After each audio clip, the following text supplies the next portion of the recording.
faqja na ishte dikur sjell sot një rrëfim të ngrohtë dhe të sinqert, dëshirat e një nëne për fëmijët e saj. Një nën nuk kërkon që fëmijët të jenë perfekt, por dëshiron që zemrat e tyre të jenë të pastra, mirësia të udhëheq veprimet e tyre dhe dashuria të mbush çdo ditë. Le të hymë së bashku në këtë udhëtim të ndjeshëm, ku çdo këshill dhe çdo mësim sjell frymëzim dhe kujtesë për ato gjëra që vërtet kanë rëndësi në jetë. 1.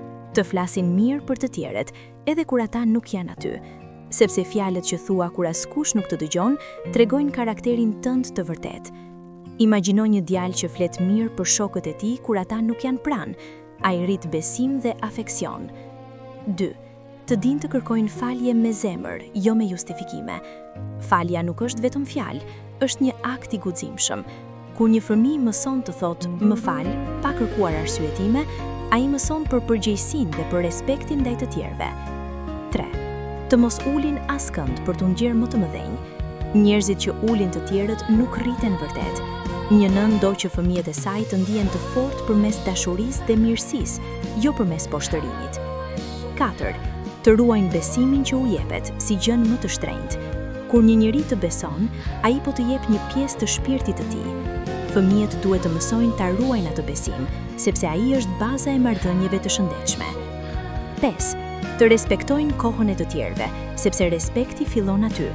Nuk ka më shumë dashuri se sa të vlerësosh kohën e dikujt tjetër. Kur fëmijët mësojnë të presin dhe të jenë të kujdesshëm me kohën e të tjerëve, ata rriten me respekt dhe durim. 6. Të bëjnë mirë edhe në heshtje, pa pritur duar trokitje. Mirësia e vërtet nuk ka nevojë për spektakël. Një dorë ndihmuese në heshtje mund të ndryshojë ditën e dikujt dhe fëmijët duhet të mësojnë vlerën e saj. 7. Të ecin në rrugën e tyre pa u krahasuar me askënd. Çdo fëmijë ka ritmin dhe talentin e vet. Krahasimi krijon frikë dhe mos pajtueshmëri. Një nën do që fëmijët e saj të ecin të sigurt dhe me krenari për rrugën e tyre. 8. Të din të qëndrojnë pranë, jo vetëm të flasin. Kur dikush ka nevojë për ty, fjalët janë të pamjaftueshme. Të qëndrosh pranë, të mbështesësh, kjo tregon dashuri të vërtetë. 9. Të kenë guximin të jenë të pranishëm, jo të fshihen pas një ekrani. Bota reale ka më shumë ngjyra se çdo ekran.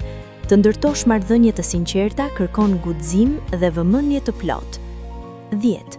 Të dëgjojnë për të kuptuar, jo vetëm për t'u përgjigjur. Shumë prej njash flasin më shumë se sa dëgjojnë. Të dëgjosh me zemër do të thotë të kuptosh nevojat dhe ndjenjat e të tjerëve. 11. Të mos stallen kurrë me atë që njeriu nuk e zgjedh dot. Askush nuk e zgjedh lindjen, pamjen ose gjendjen e tij. Të qeshësh me dikë për gjëra që nuk mund të kontrolloj është padrejtësi. 12. Të respektojnë edhe heshtjen e dhimbjes. Dhimbja është personale.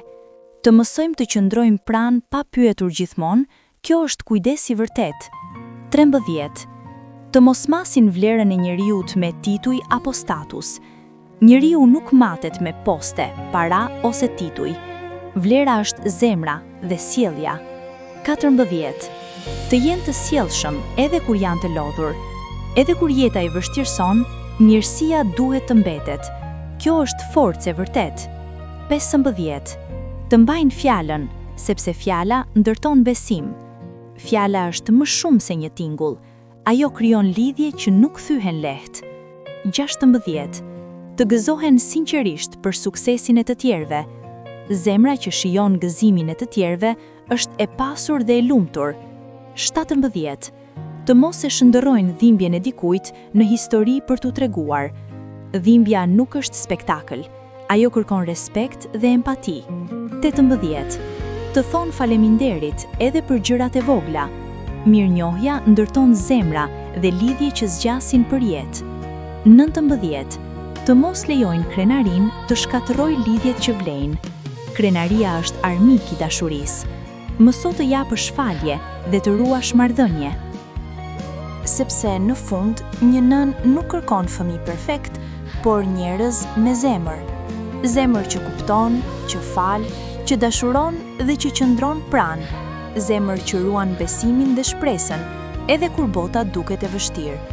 Kjo është trashëgimia më e madhe që mund t'i lëshojë një nën një fëmijë të saj, të bëhet njeri i mirë, çdo ditë, me çdo zgjedhje, me çdo fjalë dhe me çdo veprim. Për më shumë video të tilla, abonohuni në kanalin ton, Na ishte dikur.